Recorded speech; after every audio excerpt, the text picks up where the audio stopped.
So, I had this dream last night. Yeah? What about? I was a superhero lawyer called the Deal Closer. Oh my. Yeah, and my superpower was closing deals and giving clients high-value services in short time. Well, maybe you've been influenced by Deal Closer, the pod's new sponsor. Oh, right.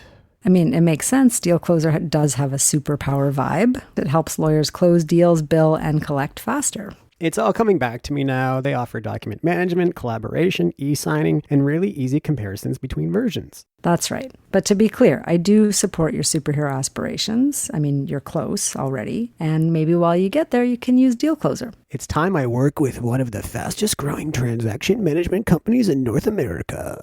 And if you visit cloud.dealcloser.com/lawyerlife, you can get an extended free trial of 30 days and a 15% discount off a monthly or 1-year subscription. That's cloud.dealcloser.com/lawyerlife. Check it out today.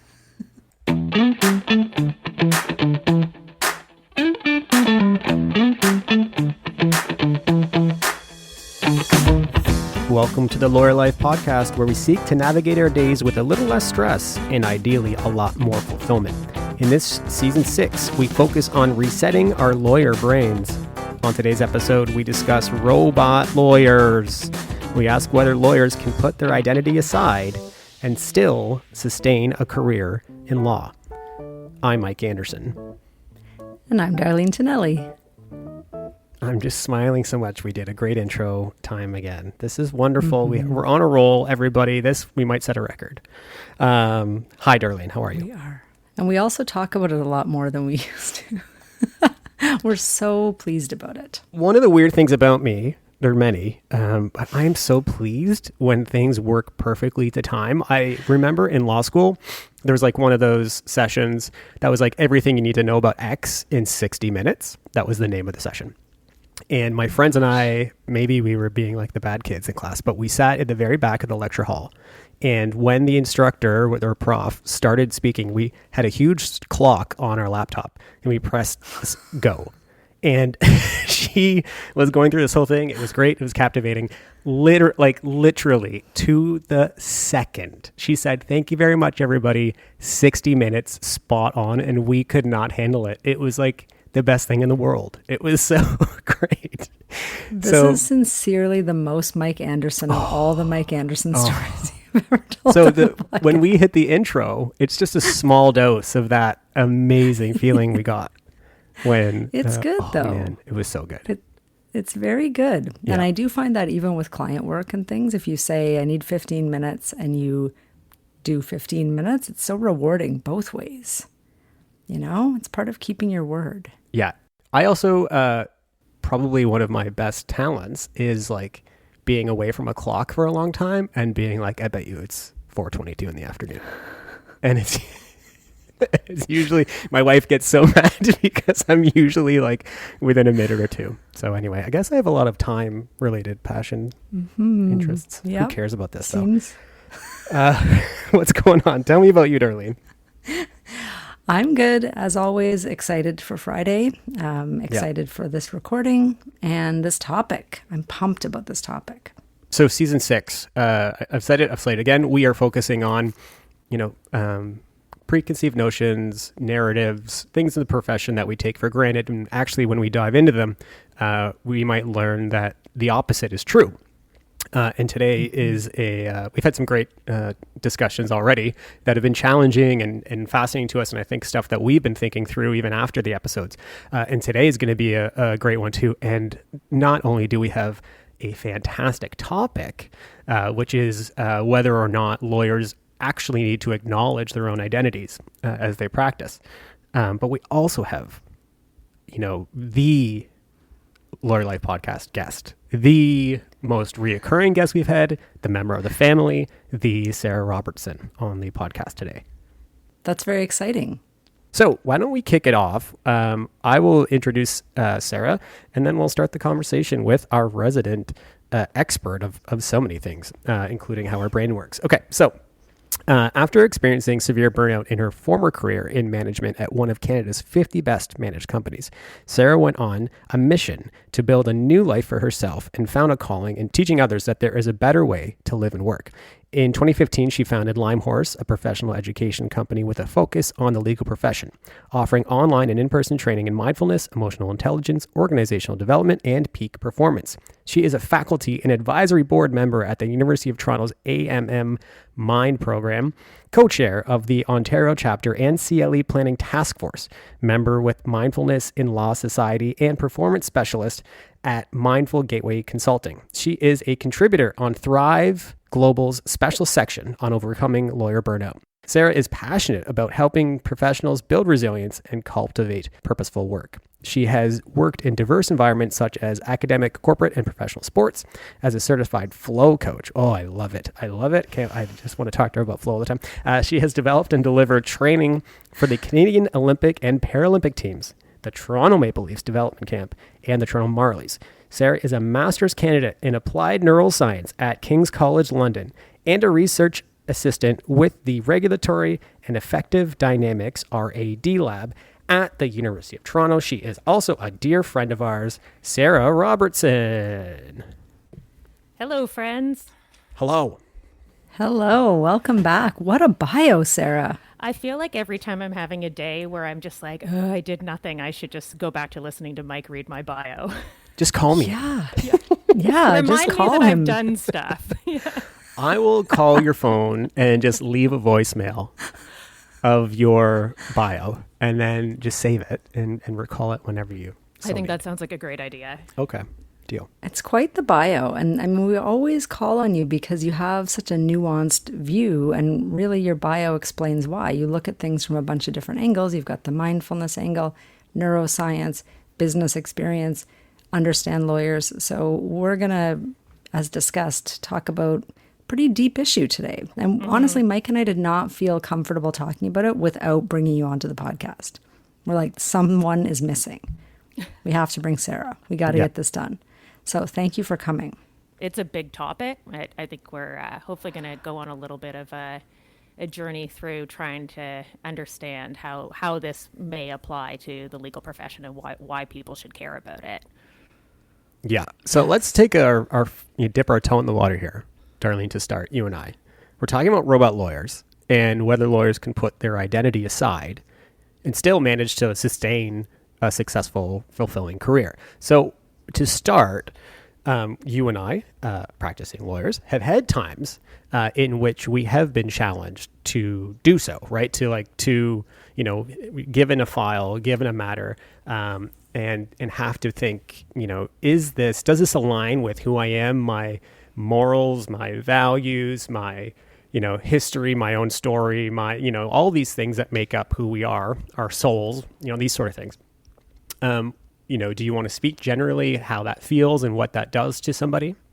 It's two-sided. So first of all, when I went into law school, I really feel, and we've spoken about this on other podcasts, most notably with Kat Moon from Vanderbilt University.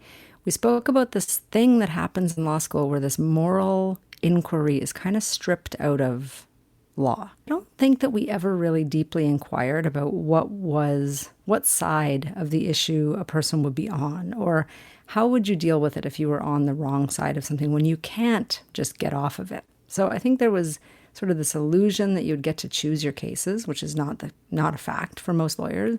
Then there was this second layer where it was, I'm an advocate now after these 3 years, and of course I'll just take it on with no feelings.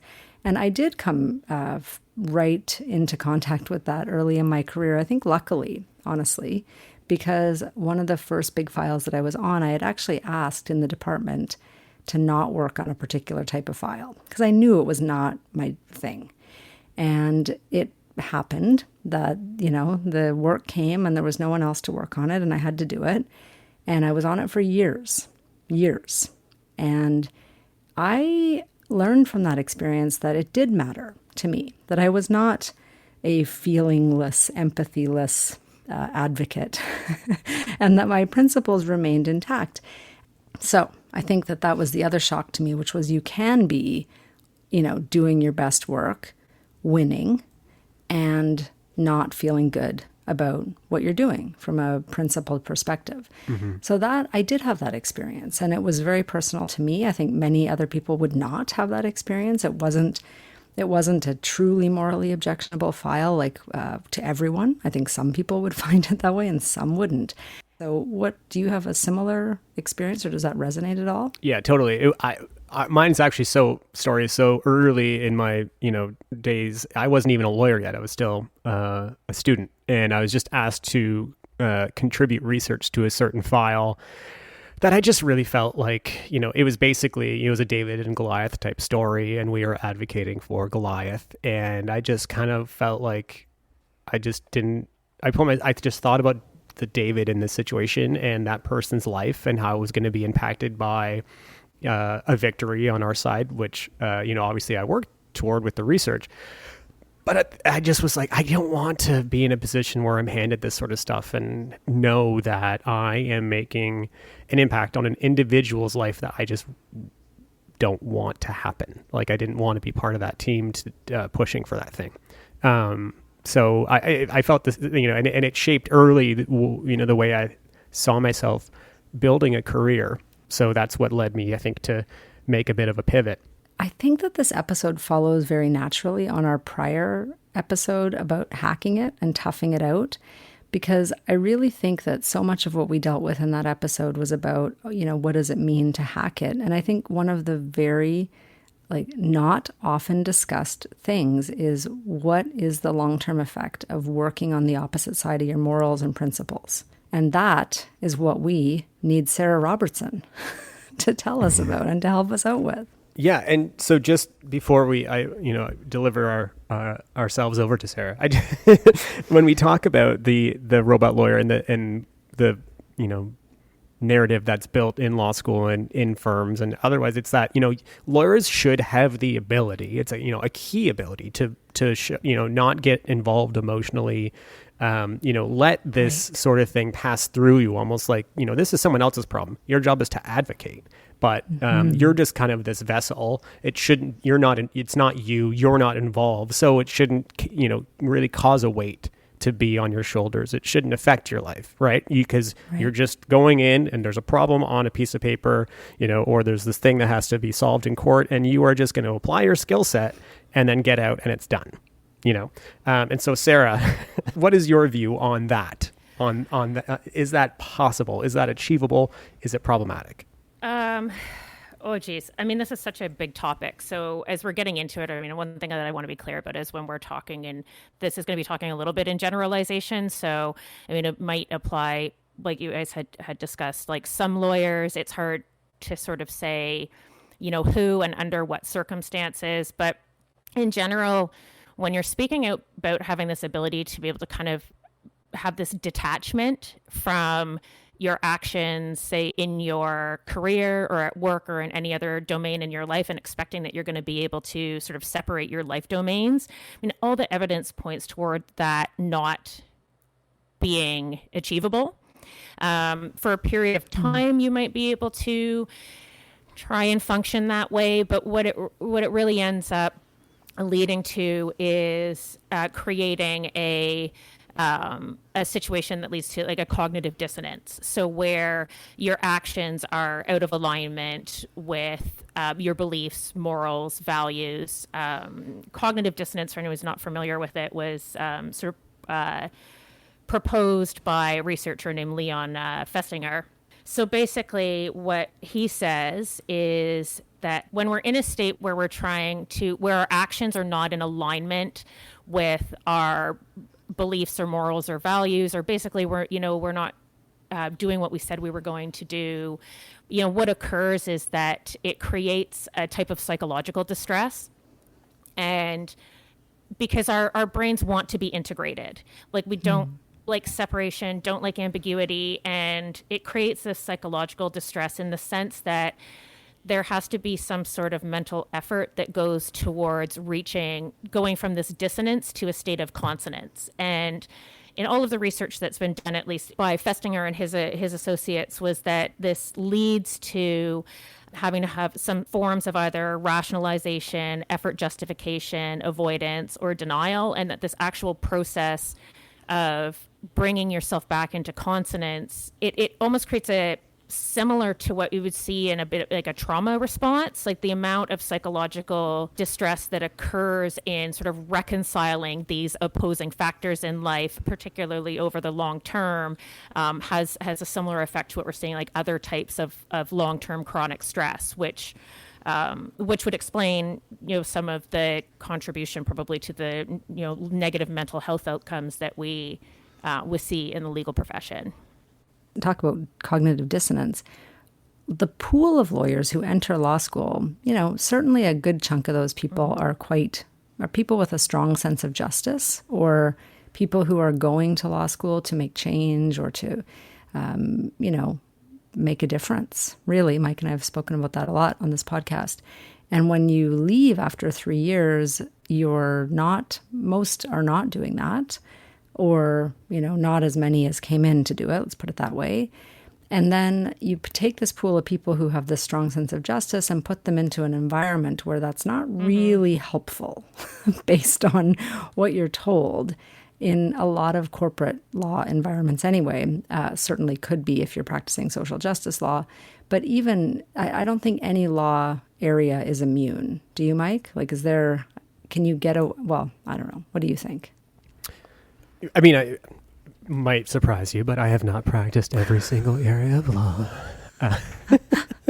So I don't know. But I think that these sort of things come up even in places where you don't anticipate them to. Well, and what you're describing, Sarah, this idea of cognitive dissonance, if it's causing almost like a PTSD stress reaction in the body, and that's happening over and over and over, it's interesting to me, like, has there been any research on cognitive dissonance in lawyers as part of the mental health challenges we face in this profession? There's not a lot that I've been able to find that's been published. There were a few kind of areas I found that touched on a few people maybe talking about this conversation, but the majority of the research that's in this area tends to be a bit more directed towards military personnel or healthcare.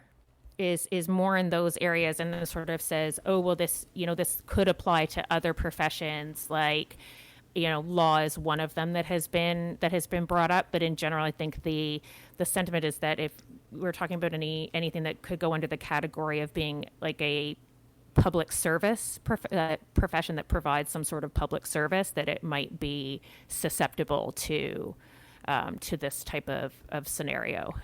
I'm curious, Sarah, like, I imagine if we speak to lawyers and we talk to them about, like, how do you deal with a tough file, that isn't ideal for you, and also, do you live your life with your family and so on? A lot of them might talk about how they can compartmentalize, right? And that compartmentalization is actually a skill, right? Oh, well, I just can put that aside. That is work.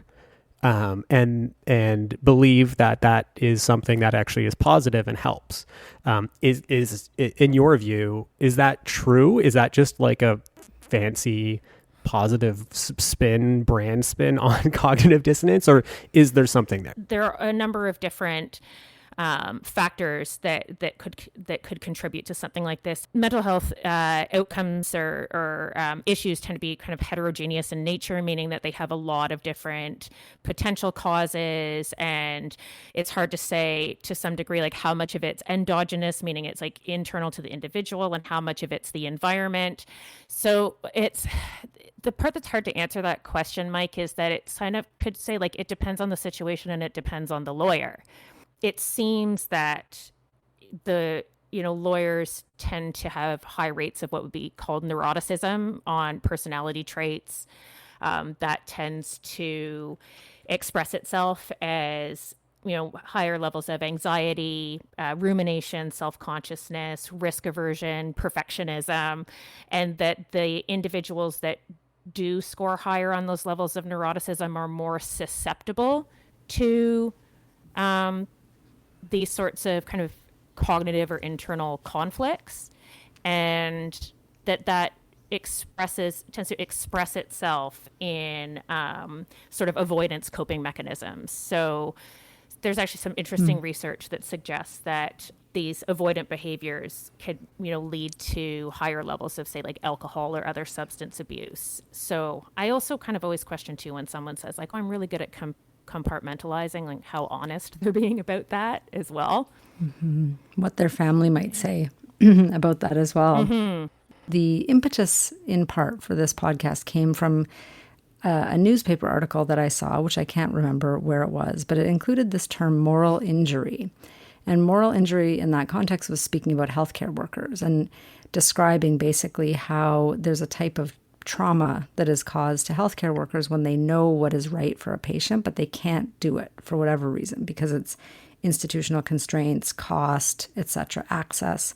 So they have to watch someone not get what they need because of these factors, and it causes this trauma. And I looked at it and I thought, well, that's interesting. I think that there's a form of that in law that I think we should talk about. And then as I got into it, and I'll share the definition and then I'll kind of give a few examples that we can talk about.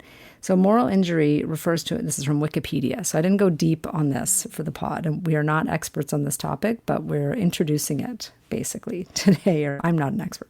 So moral injury refers to an injury to an individual's moral conscience and values resulting from an act of perceived moral transgression which produces profound emotional guilt and shame, and in some cases also a sense of betrayal, anger, and profound moral disorientation. And then there are a few extra layers to it. There's moral distress, there's moral injury, there is, there are all kinds of different things. But basically, it's sort of betraying your own sense of what's right in the context of your job. So as Sara said, it comes up in the military, it comes up in healthcare, it comes up in these places where you are facing these sort of big life and death decisions. And I think in law, perhaps it's not as obvious because we are not first responders. We are not doing life and death. We're not, it's just not at that level. But when I read about it, I thought, I think that goes on in law, and I don't think we talk about it enough. So is this a form of cognitive dissonance? Is it something additional to that, Sara? Yeah, so my understanding is that that they are related. Like there's the moral injury then leads to having like a state of cognitive dissonance occur, like whether it's a moral or ethical dissonance. So basically you're behaving in a way that is in contrast with your beliefs, morals, or values. And as you had mentioned, it's showing that this is leading to feelings of shame, guilt, anxiety, increased risk of suicide, self-handicapping behaviors. And it seems that, the moral injury is sort of this sense of having perpetrated, whether it's like directly or indirectly, or learning after the fact that you were involved in something that maybe was in contrast with your beliefs, and then not having a path to remediation for that.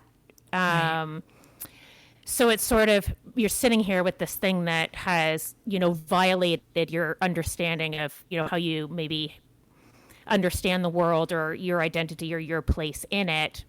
And then it's very destabilizing as, our identity is an integral part of, how we manage and make meaning. And so, having something that sort of puts us in a place that is in conflict with that can be very distressing.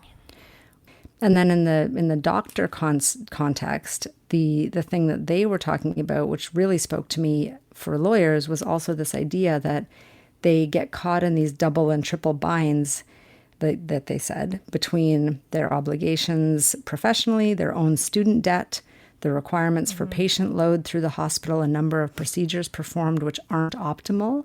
So it said, and this is a quote, "Often physicians are trained to the gold standard, but due to the institutional double binds, can't actually execute best-in-class treatment." I think that's another layer to this with lawyers. You're trained to be the best, can't make a mistake, have to be doing everything at this A+ level, but also you have to be on 7 deals at once or whatever. And you're not doing your best on all of them. So these are big issues, I think. And I think the question for me is twofold. Why don't we talk about that more? Do we know? Do we have a sense or a guess? I have a guess. And so what came up for me when thinking like, oh, why is this seems kind of obvious, and yet it's not talked about. And you and I had sort of explored saying like, oh, well, why isn't this talked about when so many people seem to have this shared experience? And I think some of it probably has to do with the shame. If you're familiar with any of Brene Brown's work, and she talks about, who's a shame researcher, and I mean, she's quite popular, so I'm hoping that a number of people will have had some exposure to her. But she talks about how, shame sort of needs to live in the shadows. And that part of the reason why that happens is that it's part of a survival mechanism, where there's a sense that, if you're acknowledging or admitting to these transgressions, that would maybe that you're bad, or that like inherently unacceptable, and that there's probably some sense of a evolutionary protection mechanism where it's like, well, I can't share this with my larger community because people can't know what I've done, and that probably contributes to my sense is that there's bringing these things out into the light takes some vulnerability, some self-acceptance, and that it's sort of in a place more where this, in order to be a lawyer, maybe you have to have no scruples, or you have to sort of give up your sense of morality, and that's like a topic that's kind of better, feels like it's better left in the shadows, but ends up really just festering there. If that makes sense. Yeah, I love that, Sarah. And I think that as well, for a lot of folks, it's probably like, what's the point in me like bringing this up? Like, my career is built in a way where this is just my practice, like I'm sure that many folks feel like, well, I'm an expert in X and that's what they come to me for. And at this point in my career, like, that's just who that's how I built this thing. And, I'm just going to, grin and bear it and get through it. And in the end, it's probably not so bad. And you're probably rationalizing it and so on. I think that maybe one thing that we could get out of this today is that, like, even if that's true, like, even if your practice isn't a place like that, or you don't have control over your files, the profession would benefit greatly from admitting that this is that this affects lawyers, and in fact, like on the front end, maybe getting lawyers ready for that and giving them tools to deal with it, right? And actually educating folks on what's happening and how you can, deal with these sort of feelings and issues if you encounter them. Yes, and as you were talking, I'm realizing, right now there's a big drive, which I'm a massive proponent of, towards improving emotional intelligence in the law. And a big portion of emotional intelligence is empathy, right? Mm-hmm. And understanding putting yourself in someone else's shoes, understanding how people are feeling. But empathy is a muscle. And I think that if you get used to shutting it down all the time, or just sort of stopping looking at people and seeing them for who they really are just to get through the day, you cannot exercise high levels of EQ and shut yourself down all the time, right? On the feeling side. So there was a TED talk that was really great that I was watching, and in it, they're speaking again about health professionals, but they say that doctors go in, or healthcare professionals more broadly than doctors, go into the profession with a higher than normal degree of empathy. And very quickly, the empathy falls off a cliff, and they actually end up with lower empathy. But that is just the way that the training teaches them. And it's not clear yet that that's the best thing for outcomes or patients, right? And that's, I think, what we need to talk about in law, which is, okay, so there are a number now of competing irons in the fire. So once we move away from we're all automatons, we just have to power through, we got to tough it out, we got to no crying in the law, no feelings, doesn't matter what side you're on, get in there and make your case. I think that is one way to practice. Doesn't work for everyone. I think that's a fact that we can deal with. Then the question is, if it doesn't work for you, does that mean you can't practice law? I think the answer to that is no.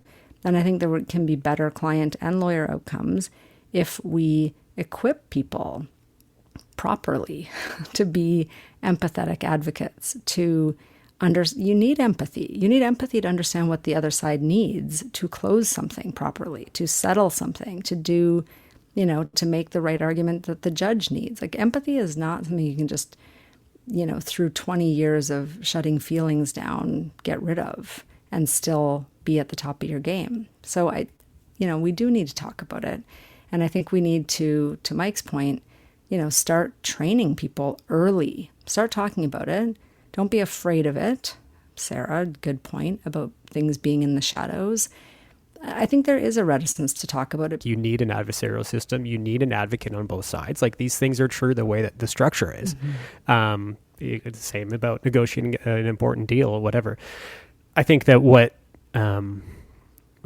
would be nice if we had like another layer on that to say, and if you're on, the side that, deep down you might not necessarily align with, here is how that's going to feel. Here are the impacts, and here are some tools, to deal with those things.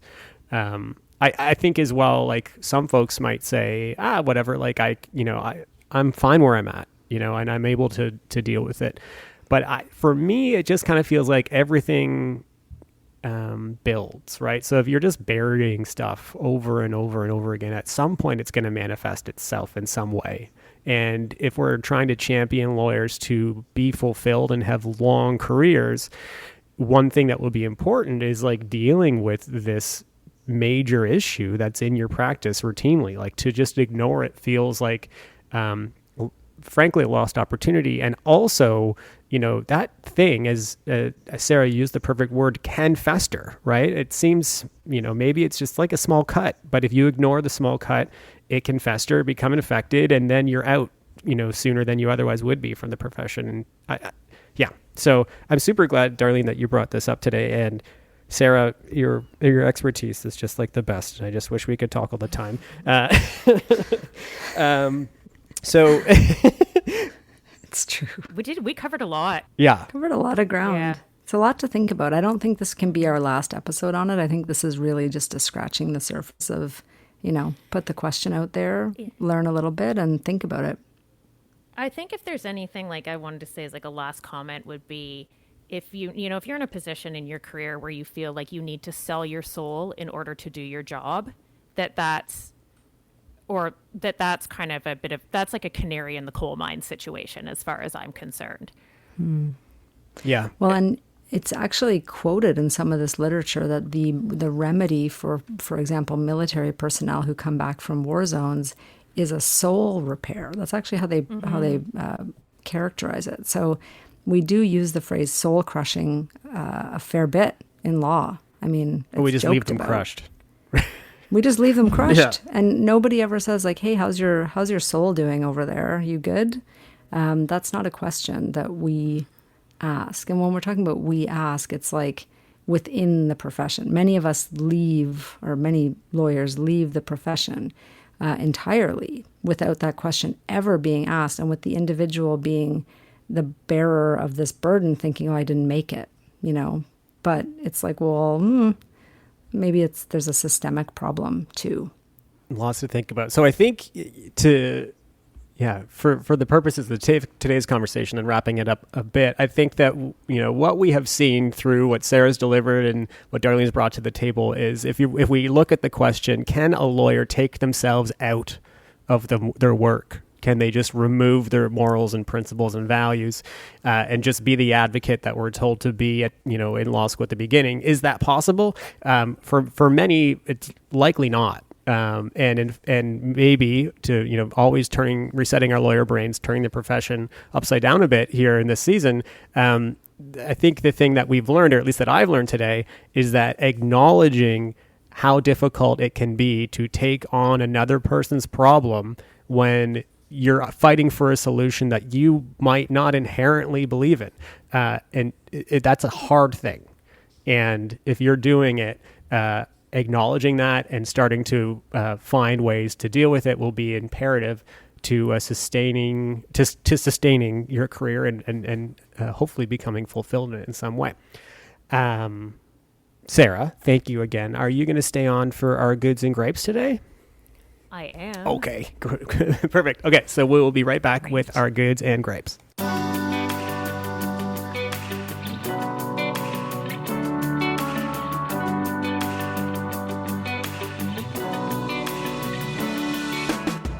The Lawyer Life podcast is brought to you by Inter Alia Law. Inter Alia lawyers have big firm training, in-house experience, and a wide range of expertise in technology, media, and entertainment. Our advice is business-focused, speedy, and practical. To learn more, visit interalialaw.com. That's interaliaa-law.com. And we are back with our goods and gripes. Goods are things we want to promote and support, and gripes are things that annoy us. Darlene, do you want to start? Me? Okay. Guess what? What? Good. I have discovered a Netflix show that I think is really funny. All on my own. Nobody told me. Oh, that's not true. I mentioned I was thinking about watching it, and two of my good girlfriends who are very funny said that I would enjoy it. I'm watching Grace and Frankie on Netflix. Have you guys watched this show or heard of it? My mom is a big fan. Yeah, it's Your mom. Oh, kill me now. I burn my age. Oh, but anyway, that's part of my good, which is actually that it is a, yes, I feel middle-aged when I watch it. 100% check. But I also think it's so great. Two things. One, it's the story of real story about women of a certain age. In this case, significantly older than me, but they're, I really relate to them. I love Lily Tomlin. I have loved Lily Tomlin since the 70s or 80s, I guess. She's amazing. Such a good show. And then the other thing is, it's interesting as an entertainment person or media lawyer, The Golden Girls was similarly an awesome show. And there's never been another gap. This show apparently has been on Netflix for 7 seasons, which is the longest running Netflix created show. So it shows that there's a real demand for real stories about older women in entertainment. And yet they only come along every, couple of decades, these shows. So anyway, you'll notice my productivity is slightly lower over the past couple of weeks because I'm watching this show. Anyway, that's my good. Anyway, how about you, Sarah? Do you want to go next? Sure. Just on that note, did you know that Betty White was originally cast to play Blanche? Oh. No. Yeah. Really? That would have been a very different show. She's so good. Wouldn't it? Rose. Oh, she's my favorite. Yeah, so I'm going to be on nostalgia for shows as well for my good. Think with the pandemic everybody's been watching more Netflix, but I decided I wanted to go in and watch some old comedies, and this one's a little bit lawyer related, but I watched My Cousin Vinny. Yep. Right. And I hadn't seen it in forever, and I gotta tell, for all of the kind of exaggerated stereotypes that movie has, Marissa Tomei and Joe Pesci's outfits are just, that's worth watching it for. So if you want a good laugh, go watch My Cousin Vinny. That's what I got for my good for this week. Well, that's okay, great. Next on my list. My good is VHS related as well. I just shout out to my dad back in the day, and probably, I guess, maybe not great as a lawyer who does a lot of copyright work. But this is before DVD players in cars or any way to watch a movie in a car. What my dad would do before we went on a road trip, we drove down to Florida or something, he would play a movie on our television, like Lion King or something, let's say, and then set up the camcorder in front to film the television so that when we were in the car, my sister and I, on the tiny camcorder screen, could watch the movie and listen to it. And that's amazing. Yeah. Isn't that way to go, I know, Dad. a big, brilliant hack. And at the time, I just, as a kid, you don't look at something like that and be like, that is 3 layers of genius going on there. But now, as a dad who relies very much on the DVD players in the back of our headrests in our vehicle, just like, I get it. I get the motivation. This, like, I understand why you would be so driven to, like, I got to entertain these kids in this car. But he really found a great way to do it. And I think it's wonderful. Yeah. That is amazing. And Yeah. I've never heard of anyone mentioning that in any of the copyright government related sessions. It just changed the I've sat medium, through. right? It's still personal use. We weren't out shelling it on the street. But yeah, there we go. Yeah, it would. I don't think that was allowed back in the time when he would have been doing it. But anyway, He's all a good. renegade. Very funny. He's on the run. Very funny. Yeah. He's on the run. Well, he will be now Yeah, he will after be you've now. outed him on on this podcast. Yeah, exactly. Oh my gosh. Cool. Anyway, so lovely to chat with you both. This is Yeah. to be continued, I think. I think this is just the start of, what we're trying to do is really get to the bottom of how do we fix some of these problems instead of just talking about them year after year and being like, oh, well, lawyers work long hours and are stressed and addicted and, suicidal. So I'm happy to get the conversation going. That's all. Thank you, Sarah, as always. Thanks, guys. Thank you, Sarah. Okay. Well, until next time, we will talk soon. Talk soon. That's it for this week's episode of LLP. Thanks to Inter Alia Law for presenting the podcast and to Nick Fowler for composing and performing our music. See our show notes for his website. Don't forget, we love feedback. Please comment in the review section or subscribe or like. We'd appreciate it greatly.